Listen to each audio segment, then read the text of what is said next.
तुम्हारा सोचना सही है किडो। ये सब हमारे कारण हुआ है, या फिर ये कहूँ कि मेरे कारण। हमें ये युद्ध रोकना होगा। हम जीते तो भी गिलगमेश मारा जाएगा और हम हारे तो भी। तो फिर हम करें क्या? क्योंकि गिलगमेश की सेना दोबारा हमारी ओर बढ़ रही है। गिलगमेश की सेना एक बार फिर उन दोनों की ओर बढ़ रही थी। उधर एनकिडू ड्रैकुला की बात सुनकर कंफ्यूज हो रहा था। हम जीत नहीं सकते, हम हार नहीं सकते, तो फिर हम करें क्या? एक ही रास्ता है, सिर्फ एक। Run Enkidu, run. क्या? समझाने का टाइम नहीं है, भागो। और दोनों भागने लगे गिलगमेश की सेना से दूर। दोनों अपनी पूरी ताकत लगाकर भाग रहे थे। हम भाग क्यों रहे हैं ड्रैकुला? मैं तुम्हें सब बताऊंगा, पर अभी हमें गिलगमेश की इस मेमोरी से बचना है। We have to escape. सेना का शोर अब धीरे धीरे हल्का पड़ने लगा था। युद्ध का वो मैदान पीछे छूट रहा था और दोनों के कदम एक बार फिर गुप्त अंधेरे की ओर बढ़ रहे थे। बस हम पहुंच ही गए। एनकिडू ने पीछे मुड़कर देखा। वो युद्ध का मैदान अब बस एक दूर से आती हुई रोशनी जैसा दिख रहा था, और फिर वो रोशनी बुझ गई और उसकी जगह ले ली उस जाने पहचाने अंधकार ने। स्टॉप। अब हम भी सेफ हैं और गिलगमेश भी। शुक्र है, मगर ये सब था क्या? मैं समझाता हूँ। देखो, हम इस समय गिलगमेश के दिमाग के अंदर हैं और हमारा सामना उसकी मेमोरी से हो रहा है। अब जब हम उसकी मेमोरीज को फेस कर रहे हैं तो हमें ये ध्यान में रखना है कि हम कुछ भी ऐसा ना करें जिससे कि वो मेमोरीज चेंज हो जाए। हमने इस बार वही गलती की। We fought his army and we were slaughtering them. मगर हमारे एक्शन की वजह से गिलगमेश को एक्सोमनेसिया होने का खतरा हो गया था। क्या क्या क्या? एक्सोमनेसिया यानी कि हम उसकी मेमोरीज को अल्टर कर रहे थे। उस मेमोरी में वो वॉर जीता था। अब अगर हम उसे हरा देते तो ना सिर्फ उसकी मेमोरी चेंज हो जाती, बल्कि उसका असर उसकी बाकी लिंक्ड मेमोरीज पर भी पड़ता। क्या पता कि गिलगमेश का माइंड जीत की मेमोरी का हार की मेमोरी में बदल जाने को कैसे प्रोसेस करता। हो सकता है कि वो और भी क्रूएल हो जाता, या फिर वो गिव अप कर देता। तो फिर हम हार क्यों नहीं गए? उससे उसकी वो याद बिल्कुल सही रहती ना।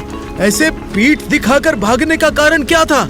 एनकिडू का सवाल सुनकर ड्रैकुला ने एक गहरी सांस ली और फिर उसने जो बताया उसे सुनकर एनकिडू के होश उड़ गए। अगर हम हार जाते तो ना सिर्फ हिप्नोसिस टूट जाता, बल्कि उसका असर हमारे दिमाग पर भी होता।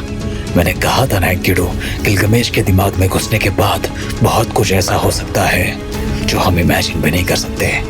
एक बात और, अगर गिलगमेश की मेमोरी में हम हार जाते तो रियल वर्ल्ड में भी गिलगमेश को हमें देखकर वो विक्ट्री याद आती और वो हमें एज अ डिफीटेड एनिमी ही प्रिजर्व करता। इन शॉर्ट, हमें ये ध्यान में रखना होगा कि हम उसकी किसी मेमोरी से टिंकर ना करें, क्योंकि आउटकम अनप्रेडिक्टेबल तो होगा ही, हार्मफुल भी होगा। तो फिर अब क्या करना है? वही जो हम करने आए हैं, गिलगमेश के सबकॉन्शियस को ढूंढने और उसे ये बताने कि वो जो देख रहा है वो सच नहीं है, बल्कि जिन्नत का बनाया हुआ एक इल्यूजन है। Let's go.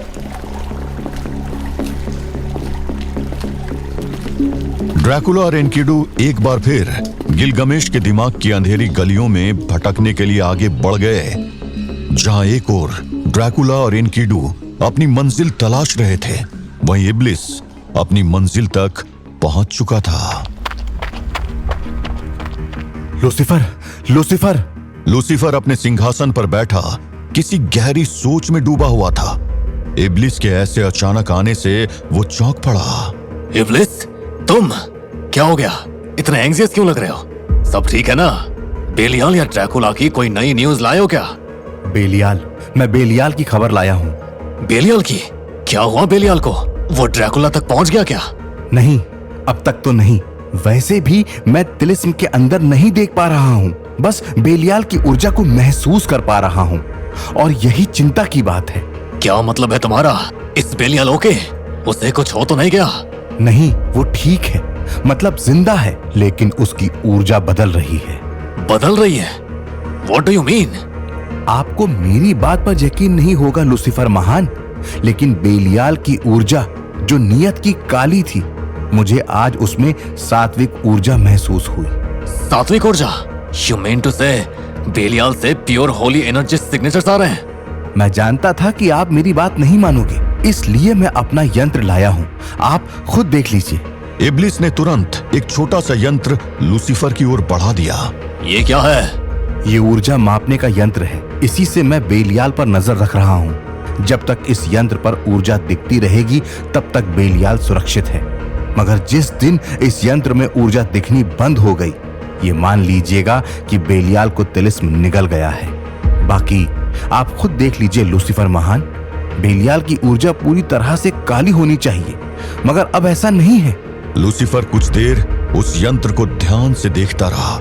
उस यंत्र में काली ऊर्जा लहरों के बीच चमकीली चांदी सी सफेद ऊर्जा लहरें दिख रही थी, और ये देखकर लूसीफर की आंखें अविश्वास से चौड़ी हो गई। ये कैसे हो सकता है? ये मुझे नहीं पता, लेकिन ये हुआ है, और ये बात समझ से परे है। पता करो इब्लिस, पता करो कि ये कैसे हो रहा है। कोई तो है, कुछ तो है जो बेलियाल पर असर डाल रहा है, मगर क्या? कौन? लूसीफर की बात सुनकर इब्लिस कुछ देर गहरी सोच में डूब गया, मगर लूसीफर बहुत बेचैन हो रहा था। मेरे सारे काम रुके हुए हैं। ड्रैकुला उस तिलिस्म के अंदर है। रूट को मैंने डीएक्टिवेट रहने को बोल रखा है, क्योंकि जब तक ड्रैकुला बाहर नहीं आता तब तक उसको खुला छोड़ना खतरे से खाली नहीं होगा। बेलियाल के तिलिस्म के अंदर जाने से मुझे होप मिली थी, मगर अब मुझे उस पर भी डाउट हो रहा है। कोई तो खेल खेल रहा है। मैं जिस काम को सीधा समझ रहा था, उस काम में बहुत से ऑब्स्टैकल्स आ चुके हैं। अभी यमराज को हराना भी बाकी है, मगर जब तक ड्रैकुला मेरे कंट्रोल में नहीं आएगा तब तक यमराज से लड़ना भी बेवकूफी होगी। वाह! कुछ करो इब्लिस, फाइंड मी अ वे, फाइंड मी अ वे इब्लिस। मुझे ऐसे बेकरार बैठना पसंद नहीं है। लूसीफर के शब्दों में उसकी फ्रस्ट्रेशन साफ झलक रही थी। उधर गहरी सोच में डूबे इब्लिस की आंखें अचानक चमकने लगी। एक रास्ता है, मगर ऐसा मैंने आज तक कभी किया नहीं है। कैसा रास्ता? बताओ मुझे इब्लिस, टेल मी। मुझे एक यंत्र की इजाद करनी होगी, एक ऐसा यंत्र जो बेलियाल की ऊर्जा में मिल चुकी इस सात्विक ऊर्जा को पकड़ सके, और फिर वो ऊर्जा जहां से आ रही है वहां तक हमें पहुंचा सके। ऊर्जा जहां से आ रही है मतलब? तुम ये कहना चाहते हो कि ये एनर्जी उस तिलिस्म की नहीं है? बिल्कुल भी नहीं। ये बात तो शीशे की तरह साफ हो गई है कि ये ऊर्जा तिलिस्म से बाहर की है। हमें बस इस ऊर्जा की असल यानी सोर्स का पता लगाना है, मगर ये काम आसान नहीं होगा। होगा, बिल्कुल होगा। तुम ये कर सकते हो इब्लिस। मुझे बताओ तुम्हें क्या चाहिए, and I will get it for you. Lucifer बहुत उतावला हो रहा था, मगर उसकी आंखों से इब्लिस के चेहरे पर आए चिंता के भाव नहीं छुपे थे। क्या हुआ इब्लिस? तुम्हें देखकर मुझे ये तो क्लियरली समझ आ रहा है कि तुम जानते हो तुम्हें क्या चाहिए, मगर जो तुम मांगने वाले हो उसमें कुछ तो कैच है। क्यों? सही कहा ना मैंने? ज्योतिर्बिंदु। मुझे ज्योतिर्बिंदु का इजाद करना होगा। ज्योतिर्वॉट? ज्योतिर्बिंदु एक ऐसा यंत्र जो पूरी कायनात में किसी भी ऊर्जा का सोर्स पता कर सकता है। इसके बारे में बहुत पहले पढ़ा था मैंने। आज तक इतिहास में इसका इजाद बस एक बार हुआ था, जिसे अगस्त्य ऋषि ने कहीं छुपा दिया था। अब उसे ढूंढना तो असंभव है और ना इतना समय है, इसलिए मुझे एक नए ज्योतिर्बिंदु को बनाना होगा, और उसके लिए 3 चीजें चाहिए। कौन सी 3 चीजें? बताओ मुझे, मैं अभी मंगवा देता हूँ। लूसीफर का कॉन्फिडेंस देखकर इब्लिस मुस्कुराने लगा, मानो वो उसके अति आत्मविश्वास का मजाक उड़ा रहा हो, और फिर उसने लूसीफर को एक तगड़ा झटका दिया। ये इतना आसान नहीं होगा महान लूसीफर। मुझे जो 3 चीजें चाहिए उन्हें लाने के लिए आसमान और पाताल एक करना पड़ेगा। ऐसा क्या? अवेलेबल करवाना मेरा हेडेक है। 3 चीजें। पहला, अनंत शीशा की केंचुली जो नाग लोक में मिलेगी। उसे लाने का मतलब है नागों की दुनिया में घुसना, उन नागों की दुनिया में जो सदियों से अपनी दुनिया में कैद हैं और जो किसी भी बाहरी का आना बर्दाश्त नहीं करेंगे। दूसरी, आकाश लोहा। भारत के पश्चिम में जो रेगिस्तान है वहां पर मिलेगा ये आकाश लोहा। कहते हैं कि उसकी रक्षा यक्षिणी करती है। और तीसरा, और जिसे ढूंढना सबसे मुश्किल होगा, वो है विपरीत गायत्री मंत्र। ये कहाँ है कोई नहीं जानता, किंतु इसकी ऊर्जा गायत्री मंत्र के ठीक उलट काम करती है। इन तीनों से ज्योतिर्बिंदु बन जाएगा ना? हाँ, मगर इन्हें लेने जाएगा कौन? एक बात और, हमारे पास समय कम है, क्योंकि जो भी ऊर्जा बेलियाल पर असर डाल रही है वो बहुत ताकतवर है। हम जितनी देर करेंगे उतना ही बेलियाल के खोने का खतरा बढ़ता जाएगा। तुम उस बात की टेंशन मत लो। चाहे जो भी हो जाए, मैं तीनों आइटम मंगवा कर रहूंगा। और मुझे पता है कि ये काम किसको देना है। किसको? आपके दिमाग में कौन है महान लूसीफर? वो जो ड्रैकुला के बाद मेरी सबसे डरावनी क्रिएशन है, या शायद उससे भी ज्यादा, general Douglas root.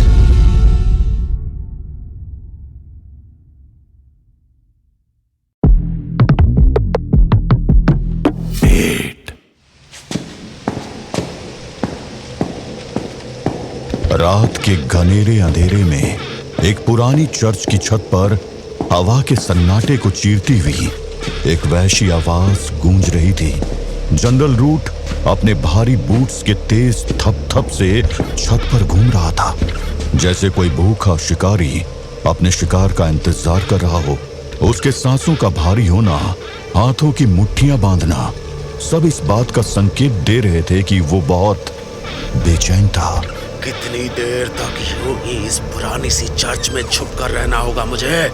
My hands are itching to choke someone. Blood. I want blood. Dracula का गला काटना है मुझे। उसको ये बताना है कि if he is a monster, I am a bigger, badder and more ferocious monster. पर ये टोटेम, ये कमबख्त टोटेम मुझे रोक रहा है। मुझे बांध के रख दिया है इस टोटेम ने। Why? Why, Master Lucifer? Why? Root, कैसा है मेरा special disciple? Enjoying the peace? Master, you? Why have you come, Master? मुझे टॉर्चर करने? Tell me, Master, मुझे क्यों इतना टॉर्चर कर रहे हो? मैं चर्च के प्रेमिसेस के बाहर नहीं निकल सकता। क्या मुझे इतनी पावर इसलिए दी थी so that I have to hide inside a church? Just let me go, Master. Let me go. Give me freedom. Give me my freedom. Typical Root, हमेशा की तरह आगे बढ़कर फाइट करने के मूड में। ये अलग मैटर है कि जब से मैंने तुम्हें ड्रैकुला के पीछे लगाया है, तुमने मुझे सिर्फ डिसअपॉइंट किया है। You have failed me again and again. But still, मैंने तुम्हें चुना, तुम्हें पावर दी, पर तुम्हारे अंदर इतनी सी सेंस नहीं आई कि मैंने अगर तुम्हारे गले में ये टोटम डाला है तो वो तुम्हारी ही सेफ्टी के लिए है। You disappoint me, Root. You don't trust your master, है ना? Tell me, Root, do you trust your master? Yes, Master. I do. मैं आप पर ट्रस्ट करता हूँ, but ट्रस्ट में कोई बट नहीं होता है, रूट। एनीवे, मैं तुम्हारे लिए गुड न्यूज लाया हूँ। क्या मास्टर? क्या ड्रैकुला वापस आ गया क्या? नो, वो अभी भी उस मिस्टिकल डायमेंशन में है। पर तुम्हारे लिए एक बहुत मुश्किल टास्क है, one that you will enjoy, क्योंकि इस टास्क में तुम्हें पूरी फ्रीडम मिलेगी। Just get me what I want. क्या करना होगा मुझे मास्टर? टेल मी, क्या करना होगा? मुझे 3 ऑब्जेक्ट्स चाहिए, 3 mystical objects. First is the skin of Anant Shesha, second आकाश लोहा, और लास्टली रिवर्स गायत्री मंत्र। ये तीनों ऑब्जेक्ट्स ऐसी जगह पर है जहां बड़े से बड़ा डीमन या वॉरियर जाने से डरेगा। But I know my favourite slave Root मुझे मना नहीं करेगा। एंड आई ऑल्सो नो कि एक तुम ही हो जो इन तीनों को ला सकते हो। बोलो रूट, क्या तुम करोगे मेरा ये छोटा सा काम? रूट के चेहरे के भाव तेजी से बदल रहे थे। उसके चेहरे के फ्रस्ट्रेशन की जगह अब एक ब्लड लस्ट ले चुकी थी। वो एक चैलेंजिंग एडवेंचर के नाम से एक्साइटेड हो चुका था। यस मास्टर, मैं जाऊंगा। I'll go, बट ये टोटेम, ये टोटम सिर्फ तुम्हारी दरिंदगी को रोक कर रखने के लिए था, ताकि तुम ड्रैकुला के लौट कर आने तक कोई भारी गड़बड़ न कर दो। But these tasks will require a lot of violence, so Lucifer के चुटकी बजाते ही रूट के गले में बंधा वो टोटेम हवा में घुल गया और रूट की आंखों का रंग खुशी से सुर्ख लाल हो गया, मानो उसकी आंखों में खून उतर आया हो। Thank you master, thank you. My dearest, मैं जानता हूं कि तुम बहुत तड़प रहे थे, but now you are free. तुम जो चाहे कर सकते हो, जिसे चाहे मार सकते हो। वैसे आई थिंक ये चर्च बहुत पुराना हो चुका है और इसकी वॉल्स भी काफी गंदी लगने लगी है। I think it needs a fresh coat of paint. Rate कैसा रहेगा? मास्टर, गो रूट गो, जाओ अपनी भूख मिटा लो। वैसे भी आई हेट चर्च। लूसीफर हवा में घुलकर गायब हो गया और पीछे रह गया बस रूट, जिसकी आंखों में खून था, जिसके मुंह के कोनों से किसी पागल जानवर की तरह झाग निकल रहा था और जिसकी उंगलियां किसी को फाड़ खाने के लिए मचल रही थी। तभी चर्च की बेल बज उठी। रात के 12 बज चुके थे।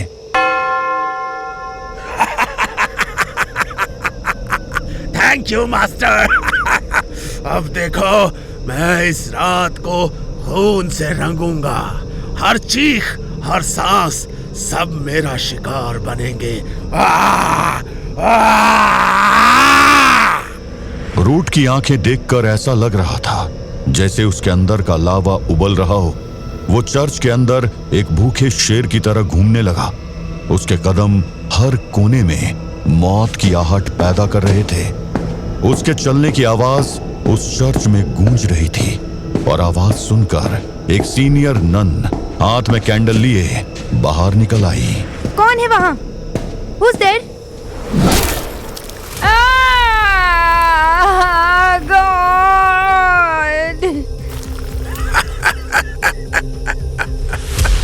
God. There is no God. There will be no God. यहाँ सिर्फ मैं हूँ, and I am the devil. Even the gods fear. Root आजाद हो चुका था और अब उस चर्च में किसी का भी बचना इम्पॉसिबल था।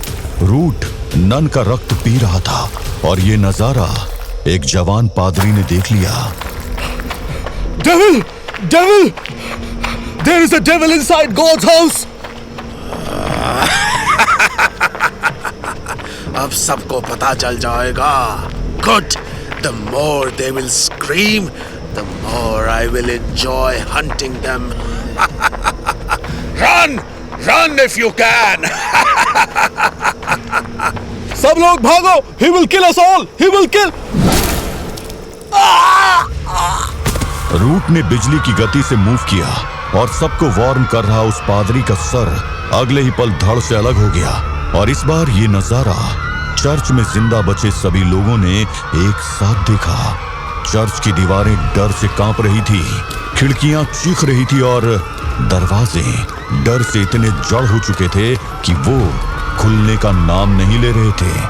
रूट रुकने वाला नहीं था और हर कमरे में वो एक तूफान बनकर घुस रहा था, जो जहां छुपने की जगह पाता छुपने की कोशिश करता।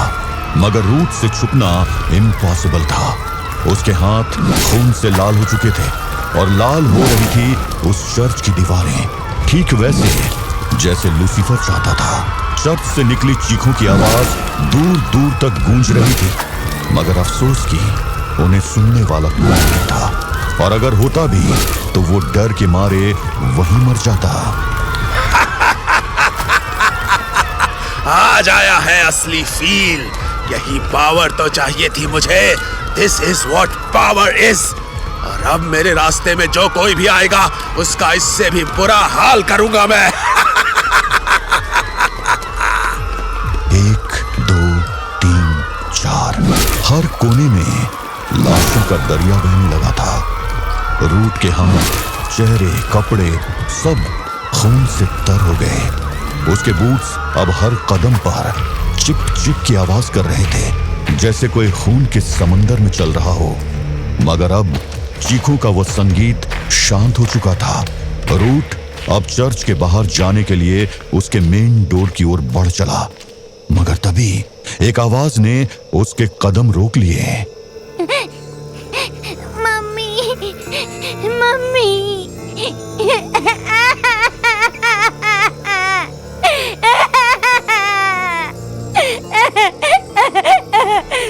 एक छोटा सा बच्चा जिसके रोने की आवाज चर्च के उस भयानक माहौल को और भी डरावना बना रही थी। रूट उस आवाज को सुनकर रुक गया। मम्मी, ये मम्मी वाला कौन है? हियर हियर लिटिल चाइल्ड, मैं यहाँ हूँ। रूट उस आवाज की दिशा में पलट गया। धीरे धीरे वो आवाज उसके और करीब आ रही थी और फिर रूट ने अपने सामने देखा। ओह, व्हाट अ कोइंसिडेंस! बेचारे बच्चे ने छुपने के लिए क्या जगह ढूंढी है। Right under the Jesus eyes. एक 5-6 साल का बच्चा चर्च के ऑल्टर के पीछे बैठा हुआ रो रहा था और रूट के कदम उसके पास पहुंच चुके थे। ओह पुअर चाइल्ड, तुम्हारा मम्मी अब सिर्फ एक लाश है kid. She will never come back। और मैं तुम्हारा पेन समझता हूँ। I cannot see you crying।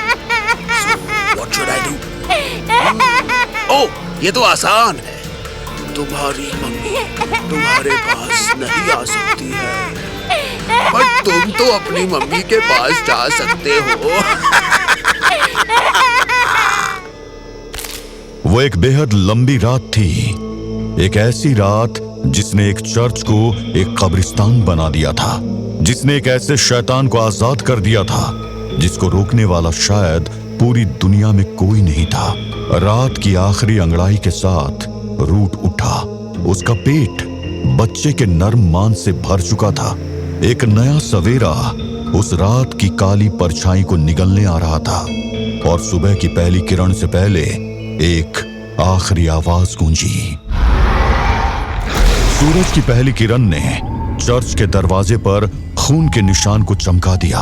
लाशों के बीच से गुजरता हुआ जनरल रूट अब एक नए सफर पर निकल चुका था, लेकिन उसकी भूख अभी भी शांत नहीं हुई थी।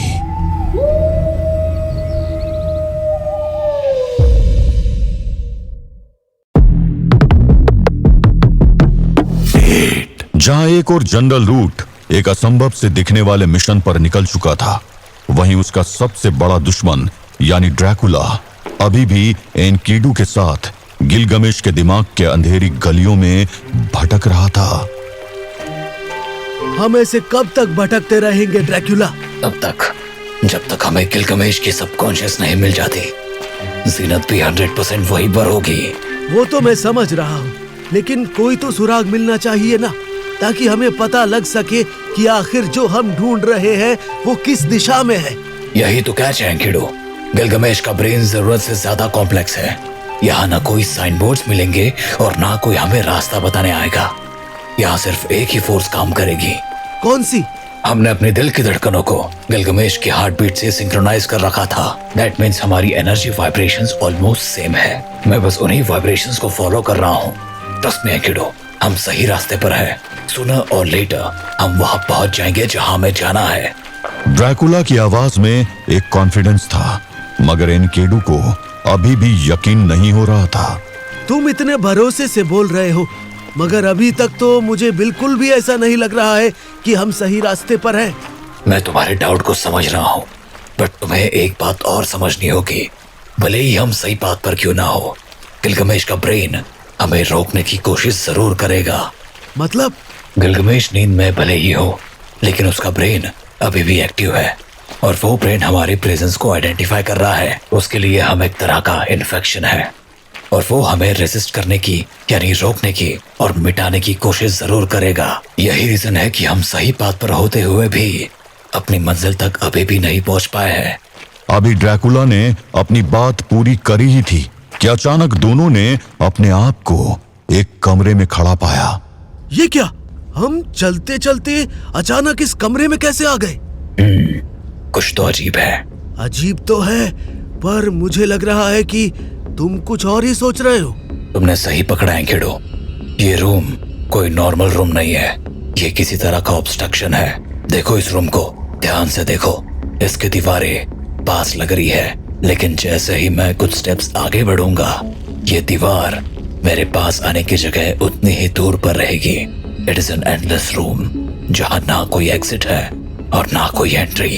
तो फिर हम बाहर कैसे जाएंगे? और सबसे बड़ी बात, हम अंदर कैसे आ गए?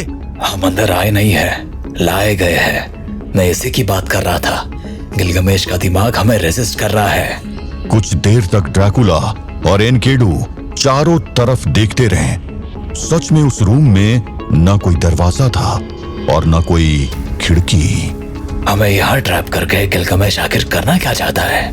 ड्रैकुला के सवाल के जवाब में एक जानी पहचानी आवाज गूंज उठी। ये कोई ट्रैप नहीं है ड्रैकुला, ये गिलगमेश के दिमाग का एक खास हिस्सा है जो तुम दोनों को ये एहसास दिलाएगा कि तुम दोनों जिसको बचाने आए हो उसे तुम्हारी मदद की जरूरत ही नहीं है। ज़ीनत। हाँ, मैं। वैसे मानना पड़ेगा तुम्हें, उस युद्ध में तुमने सही समय पर सही निर्णय लिया। ओह, तो वो तुम्हारा काम था? और क्या, तुम्हें क्या लगा कि तुमसे गिलगमेश की वो मेमोरी बस ऐसे ही टकरा गई थी?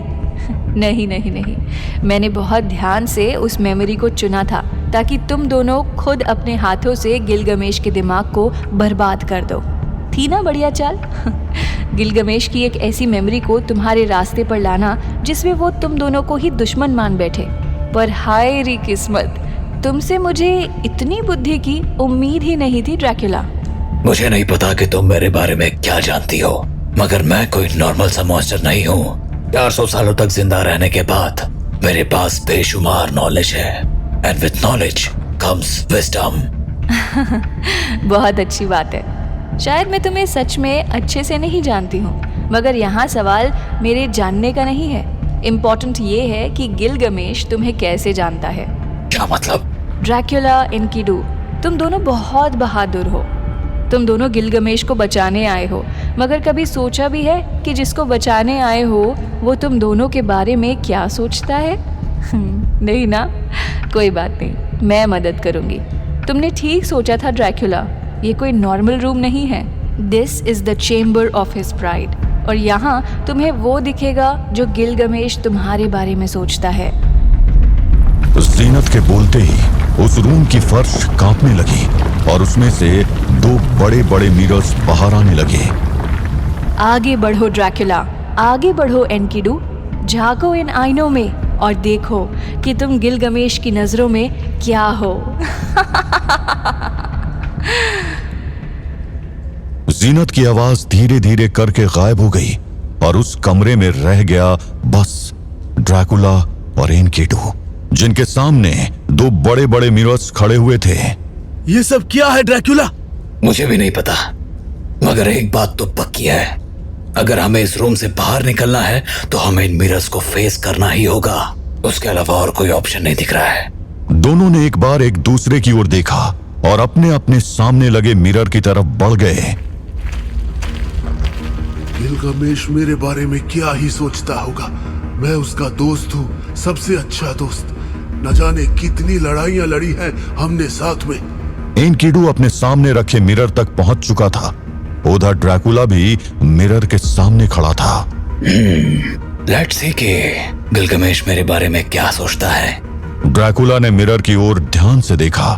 मिरर के अंदर एक धुंध सी छाई हुई थी और फिर कुछ देर बाद उस धुंध को पार करता हुआ सामने आया ड्रैकुला। कैसे हो ड्रैकुला? ये क्या हुआ? पहचान नहीं पाए खुद को? ये मैं ही हूँ, यानी तुम ही मैं हूँ। ड्रैकुला को यकीन नहीं हो रहा था। उसके सामने शीशे से झांक रही परछाई उसके सबसे डरावने रूप की थी। The monster named count Dracula. ये रूप तो गिलगमेश मुझे बस एक मॉन्स्टर समझता है। Just a monster. Correct, absolutely correct. But बात इतनी सिंपल नहीं है। गिलगमेश तुम्हें सिर्फ एक मॉन्स्टर नहीं मानता है, वो तुम्हें एक ऐसा मॉन्स्टर मानता है जिसको मार देना चाहिए। यस ड्रैकुला, तुम जिसे बचाने आए हो वो तुम्हें मारना चाहता है। यू आर एन एनोमली जिसे वो मिटाना चाहता है। क्या अभी भी तुम उसे सेव करना चाहोगे? अपनी मिरर इमेज की बात सुनकर ड्रैकुला कुछ समझ नहीं पा रहा था। उधर दूसरी तरफ एनकिडू के चेहरे का रंग पूरी तरह उड़ा हुआ था। नहीं, ये नहीं हो सकता। यही सच है दोस्त, यही सच है। मैं नहीं मान सकता। मैं उसका सबसे अच्छा दोस्त हूँ, सबसे अच्छा। तुम सच से नहीं भाग सकते। सच यही है जो तुम्हें दिख रहा है। एनकिडू ने न जाने ऐसा क्या देख लिया था कि वो अविश्वास के सागर में डूबने लगा था। उधर ड्रैकुला भी अपनी मिरर इमेज के सवाल का जवाब ढूंढ रहा था। गिलगमेश, तुमने एक बार फिर प्रूव कर दिया कि इस दुनिया में किसी पर भी ट्रस्ट करना मुश्किल है। तुम मेरे साथ हुनवावा से लड़ने चले थे। तुम अनीता को ढूंढने में मेरी हेल्प करना चाहते थे, बट तुम्हारे मन में ये सब चल रहा था। You wanted to slaughter me, huh? Yes, I can sense that anger. क्या करोगे इस गिलगमेश को बचाकर? He deserves to die. Let him die. मरने दो उसको। Go Dracula, go away. मरने दूंगा उसे, बिल्कुल मरने दूंगा, मगर ऐसे नहीं। हैं? क्या मतलब?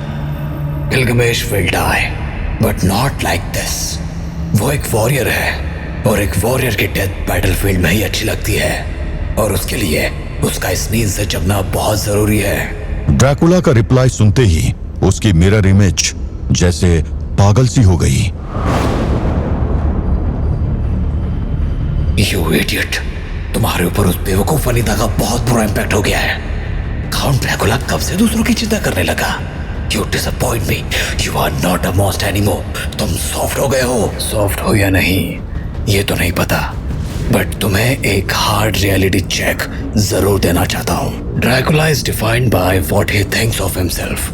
गिलगमेश या कोई और मेरे बारे में क्या ओपिनियन रखता है, मुझे उसकी जरा भी टेंशन नहीं है। You are not me. मैं काउंट ड्रैकुला हूँ और तुम बस किसी की opinion, and I reject you. Dracula अपनी बात बोलकर पलट गया और उसके ऐसा करते ही मानो वहां तूफान आ गया।